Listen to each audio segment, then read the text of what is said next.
Здравейте, приятели! Сега сме с нашата пациентка Русица, която преди около месец оперирахме поради шийна дискова херния. Сега ще разберем от нея какво се е случило преди операцията и как се чувства сега след операцията. Получих остри болки в врата, дясната ръка се схващаше, изтърпваше, изпусках предмети, кръка ми също десния се схващаше. Долу-горе колко време ги имаше тези проблеми с дясната ръка?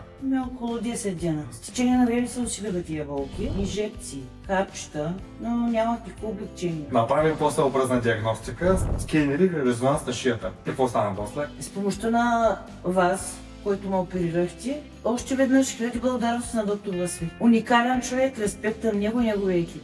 След операцията се чувствам съвсем друг човек. Няма ги болките, няма го изтръпването. В същия ден станах на крака, почувствах се добре, бяха отшумяли болките. Нашите пациенти обикновено много ги е страх от такива операции. Аз поръчвам да не ги е страх, да се доверят на вас. Хората не остават инвалиди след операция. Да, стават и ходят най-нормално и вършат ежедневните си действия и всичко. Месец мина след операцията. Нещо приемаш ли, някакви симптоми имаш ли? Не, нямам абсолютно нито симптоми, нито хапчета. Ходиш ли? Да, правя Вкъщи движения. сама базаруваш ли си, готвиш ли Да, си? сама си върша всичко. Всичко си правиш сама. Ето мене. Много благодаря, че ме дигнахте на крака. Не очаквах, че ще стане така.